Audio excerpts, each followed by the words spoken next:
Nessa aula a gente vai falar um pouquinho mais sobre a linguagem Java, né, e seus detalhes para a gente conseguir avançar no nosso curso de como construir seu MVP do zero.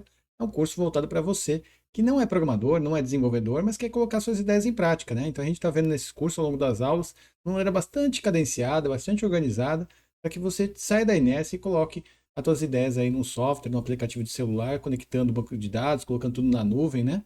Então essa é a ideia desse curso, né? Então a gente construiu até agora uma aplicação de exemplos que a gente está colocando, prática, real, né? É um aplicativo que visa dar lares temporários para pet, né? Para cachorros, cães, enfim, a gente vai definir ainda isso. E para isso a gente já fez formulários de cadastro, já leu uma base de dados usando MySQL, usando um framework muito conhecido, muito utilizado, chamado Spring Boot, de uma maneira gratuita, né? Cadenciado, e chegamos aqui. Agora então nessa aula a gente vai fazer uma síntese aí do que a gente aprendeu e vai colocar alguns elementos aí da linguagem Java para conseguir avançar, porque tem alguns ajustes que a gente precisa ser feito ainda, tá? Tudo isso com pouco tempo do teu esforço, né? Desde que você coloque todo dia, siga as aulas na ordem que a gente colocou e qualquer dúvida deixe seu comentário. Então vamos lá na aula, segue até o final.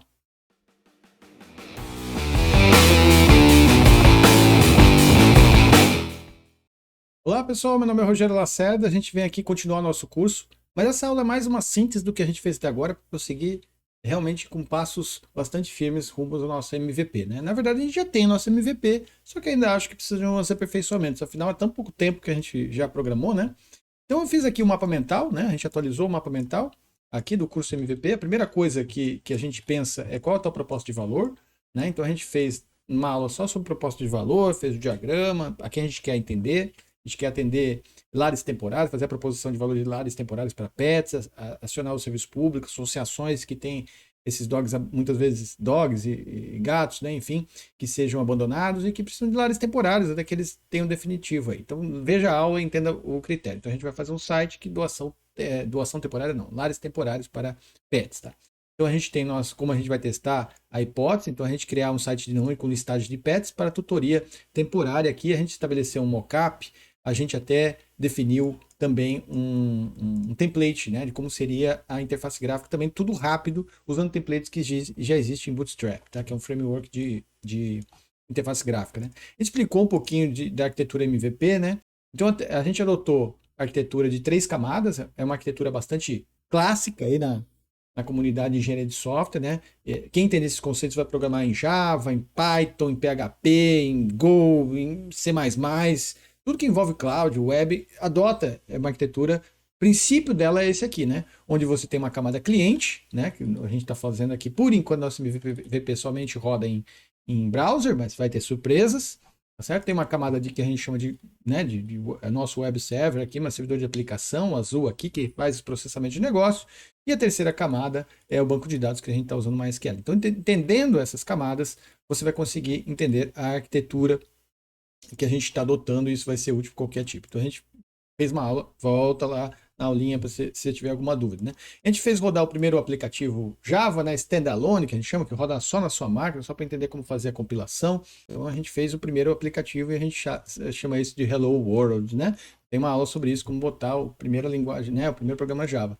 Só que esse programa que a gente fez, ele só roda, né, esse software que a gente fez só roda na tua máquina. A gente precisa fazer uma plataforma escalável e aí a gente montou no Spring Boot um web server, um servidor de aplicação rodando também em Java. Mas não só isso, né? A gente usou template como um framework muito conhecido, muito utilizado, chamado Timeleaf, né? É um template para separar a regra de negócio de apresentações, né? Deixar o template separado das regras de negócio, não ficar aquela bagunça, aquela miscelânea de código. Beleza? É uma boa prática, é um padrão de projeto de construção de software, de engenharia de software, né? E a gente demonstrou como pegar parâmetros, né? Porque uma coisa é uma página estática, né? Que você tem a URL, sempre vai te dar, que nem uma notícia, sempre vai te dar a mesma informação, não é isso? Nossa, no caso de uma aplicação, não. Dependendo do parâmetro, você passa, por exemplo, teu CPF, teu código de usuário, ele vai customizar aquela tela com as informações inerentes ao teu perfil, tá?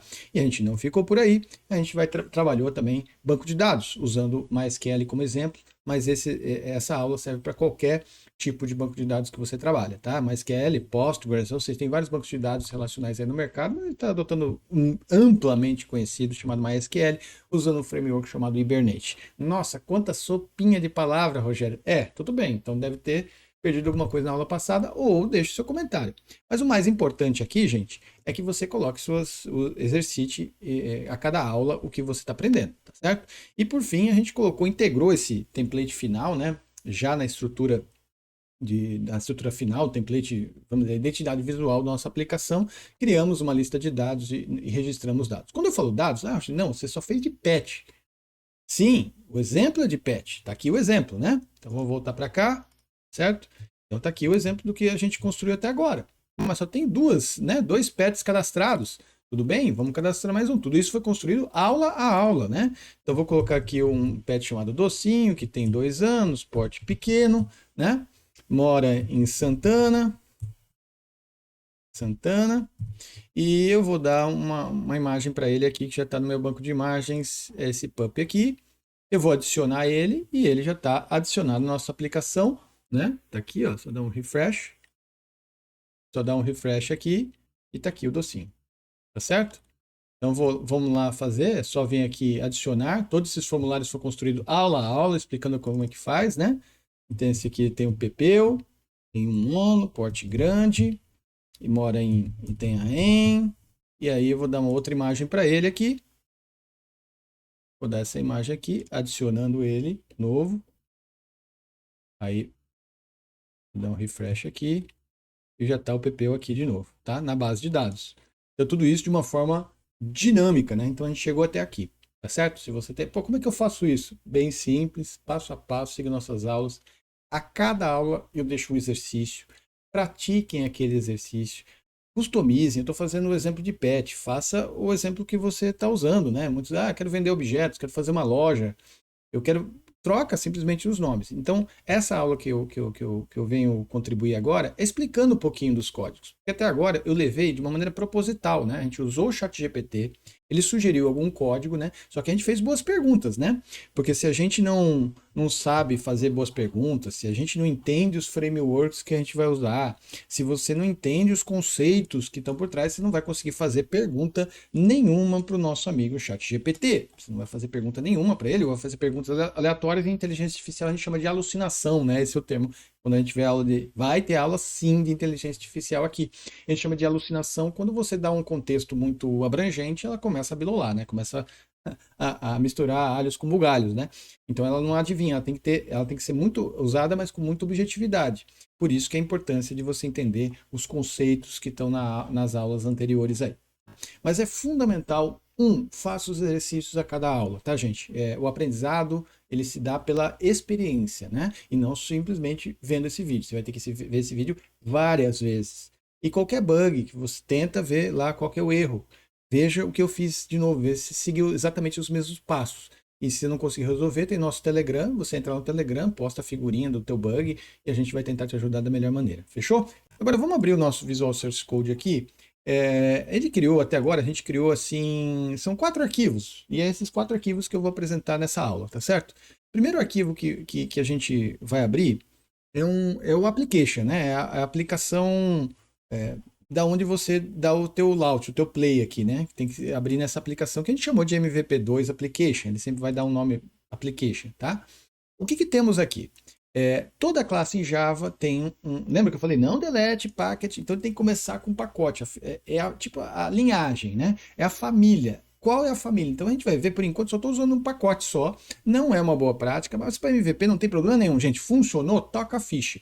Mas eu só quero explicar assim, o que é packet e essa sopa aqui. Gente, essas letras aqui é nada mais que a minha linhagem, né? Como eu tenho um padrão aqui, a gente chama com, é o contrário, né? A gente não fala google.com, facebook.com, aqui é com ponto e qual que é o teu domínio, vamos dizer assim. Eu coloquei Roger Lacerda e dentro de Roger Lacerda a gente vai fazer várias aplicações, eu coloquei MVP2, tá certo? Eu poderia colocar o nome que eu quisesse aqui, desde que ele esteja na mesma pasta com o mesmo nome. Tá? Depois tem o ChatGPT gerou para a gente os imports. O que é import, gente?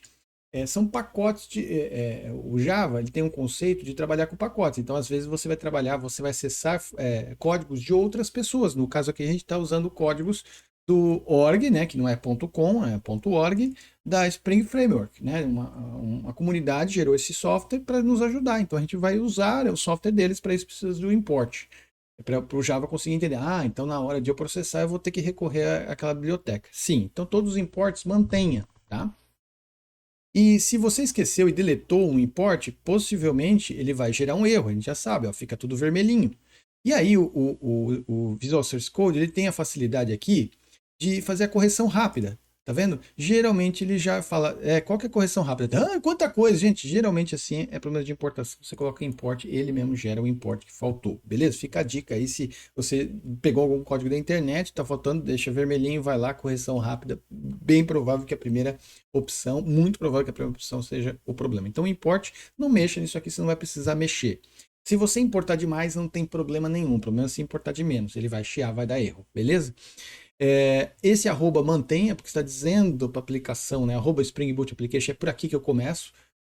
Toda a linguagem de programação, toda, Python, Java, C++, C, qualquer linguagem que VBA, qualquer linguagem, vai ter que ter, o software ele não sabe por onde começar, ele vai falar, começa por onde? Então, no Java, começa por essa instrução, no Spring Boot, aliás, começa nessa expressão aqui, tá certo?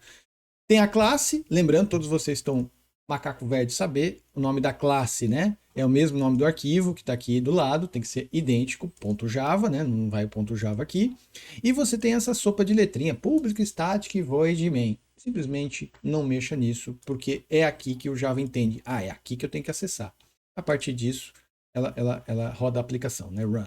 O que você tem que mexer aqui na tua MVP? O que você tem que mexer quando for escalar a tua aplicação? Absolutamente nada. O que é gerado pelo ChatGPT, o que é gerado lá pelo aquele site, aquele próprio framework aqui que a gente fez a aula, né, a extensão do Visual Source Code, não mexe em nada, gente. É assim que começa e não mexe em nada, você não precisa mudar, a não ser que você mude o nome, mas aí você muda o nome, né? Se você, por exemplo, eu quero tirar o 2 aqui, tá me incomodando, ele vai dar erro, né? Aí você precisa tirar o 2 aqui também, que é o mesmo nome, e você tem que dar o nome dele aqui, nome do arquivo do mesmo nome, e some o erro. Beleza? Então, simples quanto isso. Mas qual que é o problema disso? Nenhum. Ah, mas não está dentro dos padrões, melhores práticas de nomenclatura. Gente, MVP não precisa disso. Você precisa testar a tua hipótese de negócio. O código vai estar longe de estar ótimo, otimizado, usando pouca memória. Não se preocupe com isso agora, gente. Os engenheiros de software que estão nos vendo, os cientistas da computação vai estar horrorizado. O negócio não é próspero pelo negócio. Ah, meu software é bom, ele vai vencer. Não é assim. Tem que saber se você atende um problema do usuário, tá certo?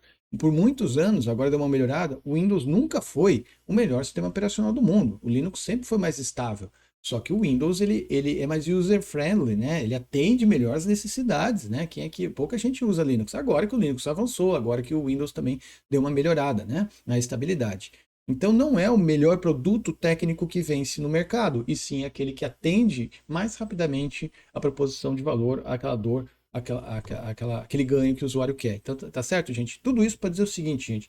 Não fica com cacuete, não fica com realmente obsessão. Ah, isso aqui tá errado, essa nomenclatura tá me incomodando. Gente, se for, faça correção, corrige. Se não for, foco no teu usuário, beleza?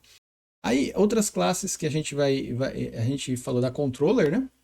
A controller tem algumas características que merecem a nossa atenção, sim. Repara que todo o nosso programa tem o packet e tem os imports. Olha quantos imports. Tudo bem, gente, ignora. Isso aqui ignora os imports. Lembrando, imports demais não tem problema nenhum. Pode importar. Ah, mas eu não estou usando mais. Ele vai dar um warning lá, né? Uma atenção. Não tem problema nenhum. Vai compilar, vai funcionar, beleza? O problema é quando falta o pacote, ele nem vai rodar. Fechou? Ele vai então dizer, o Spring Boot vai ter que ser informado que essa é a nossa controller, ele se dá pelo arroba controller em cima aqui da classe, beleza? A classe, vocês estão sabendo, né, gente? Tem que ser do mesmo nome aqui. Beleza? Eu vou passar algumas coisas, essas instruções aqui são mais avançadas, beleza? Mas o que a controller precisa? Eu quero saber qual URL que ela vai captar, né? A URL. Então, no caso aqui, é pets lista, né? É o momento que eu dou localhost barra pets lista, tá certo? Então, aqui que está o pets lista. Então, se eu alterar aqui, se eu quero alterar, não gostei desse nome, você vai ter que alterar aqui. Não vou alterar agora porque tem alguns códigos aqui. Então, simplesmente organiza aqui qual que é o serviço, qual que é a URL, ou o termo correto, qual que é o endpoint, né, que você quer acessar. Então, é sempre o servidor barra alguma coisa. Esse alguma coisa é definido aqui nesse @getMapping, tá certo? Lembrando também, né, gente? Tô falando, professor, é muito termo, controller, será que é com dois L's? Getmap é com dois P's? Pessoal, vamos ser honestos. E os programadores experientes que verem esse vídeo. Gente, ninguém decora isso aqui, sai digitando isso aqui que nem um Word, sabe? Um editor de texto, você vai escrevendo, escrevendo. Geralmente não. Na massiva maioria das vezes, você pega um código que está funcionando e vai adaptando às suas necessidades, é assim que a gente trabalha.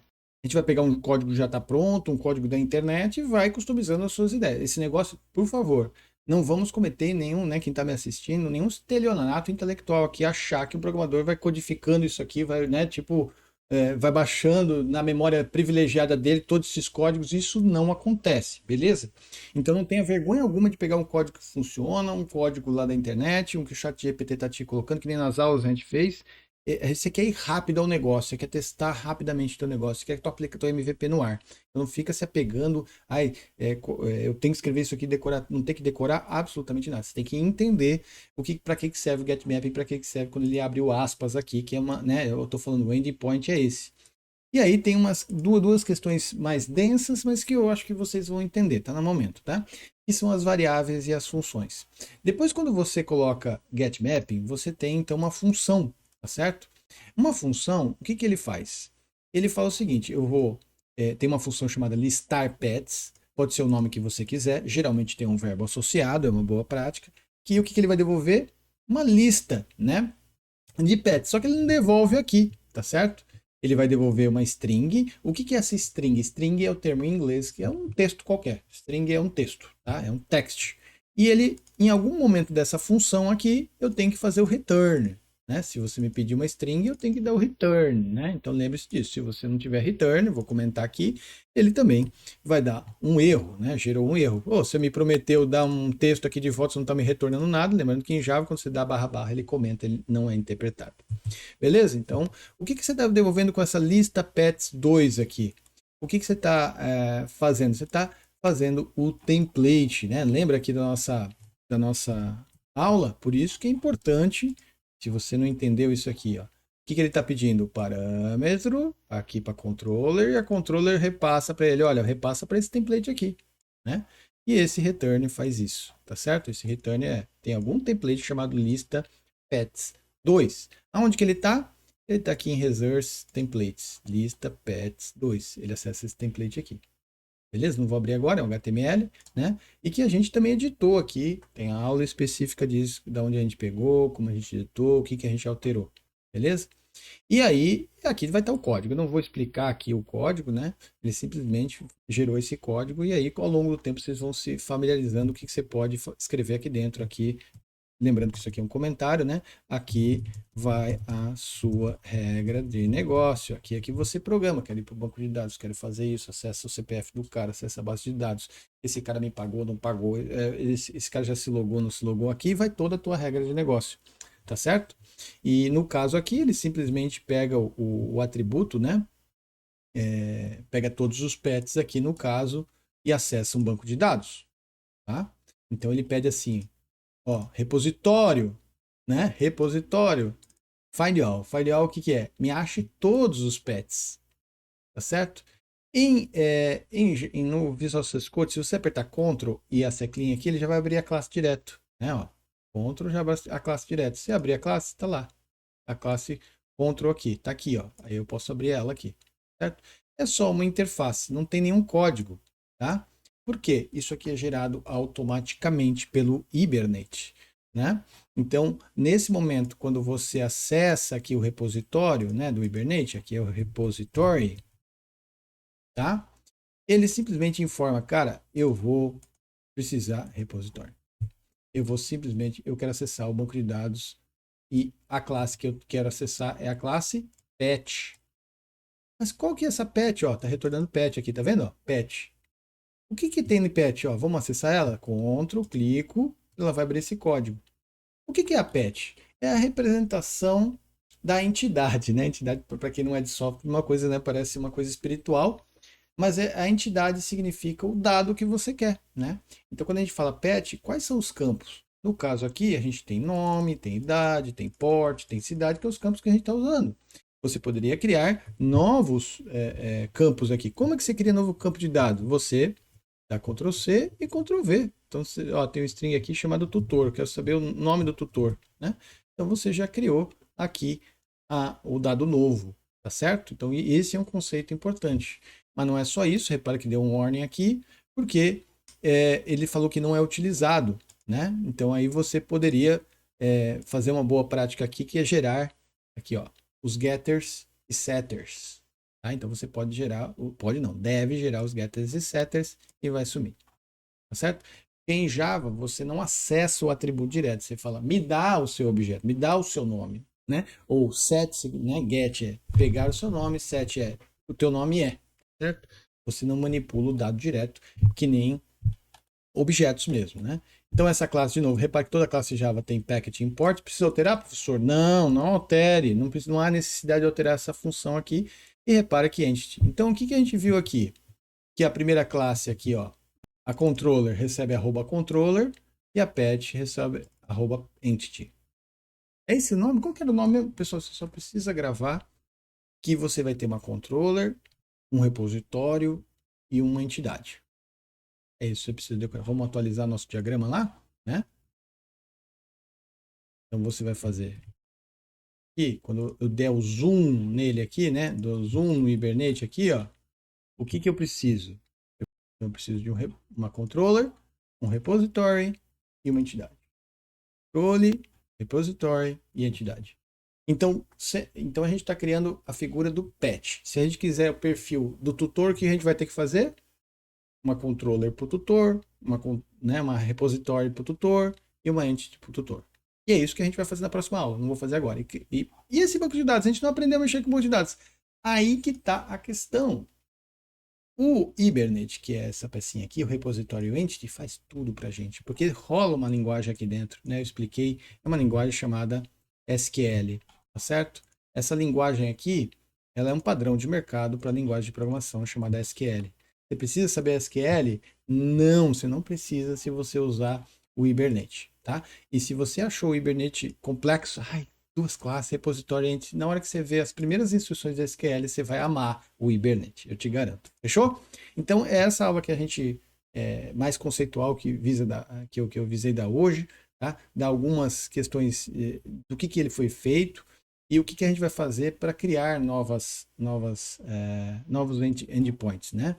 E aí, na próxima aula, eu vou dar uma organizada em termos fazer um Kanban aqui, né? Os tickets finais, os jobs, né? As tasks que a gente precisa, né? Que os agilistas usam. Veja no nosso canal vídeo sobre agilidade, né? Sobre Scrum, etc. O que a gente precisa para realmente partir para ação e colocar essa MVP no ar, né? Lembrando que somando todas as aulas, né? Você não despendeu talvez mais do que 2, 3 horas aí só assistindo nosso material, né? Então pratica aí, tira a sua dúvida, vamos fazer uma fábrica de MVPs. Ah, mas é complexo. Não, não é complexo. Tá? Só seguir nosso passo a passo. Ah, mas eu não tenho dúvida. Tem o nosso Telegram. Fechou? A ideia é que você realmente coloque suas ideias em prática, ideias de negócio e deixar a programação com os frameworks e o chat GPT. E essas aulas vão te dar todo o suporte, o professor que vos fala também. Beleza? Então, até a próxima aula, pessoal. Não esquece de clicar no sininho e comentar para qualquer dúvida. Aquele abraço.